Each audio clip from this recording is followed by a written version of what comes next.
Welcome back. Let's get into some international news now. Indonesia on Thursday rerouted all of its flights around the erupting Anak Krakatau volcano. That's between Java and Sumatra islands as it spewed columns of ash into the air. Now, this is days after it triggered a deadly tsunami.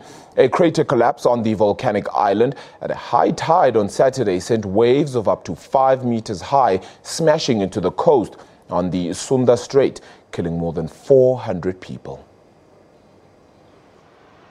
This used to be a building. But what's left is rubble. There's been little time to grieve for the villagers in this small town in Indonesia after a devastating tsunami swept the island's coast. Since then, they've been battling an extreme weather rain warning while scavenging for what they can from their destroyed homes. More than 400 people were killed last week when Anak Krakatau erupted, sending waves of up to 5 meters high barreling towards Java and Sumatra islands. And the threat might not be gone yet. On Thursday, authorities raised the volcano's alert level to red, the second highest, while rerouting all flights in a 5-kilometer radius.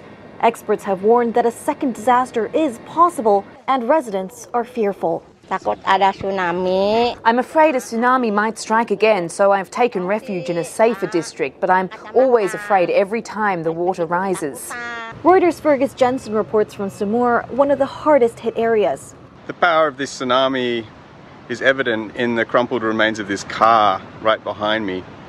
You can see how much damage was done when those 3 waves struck. And behind that, the shelters that were here, the houses, all that's left is basically just bricks. They've been completely destroyed.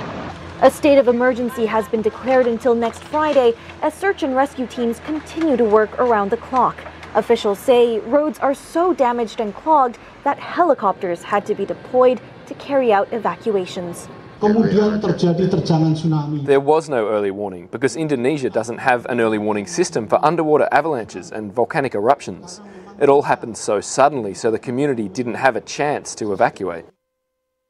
Many thousand people have fled to higher ground, and they're being told not to return to their homes. Along the coast, thousands are staying in tents and temporary shelters, but evacuees say precious resources like clean water and blankets are in short supply.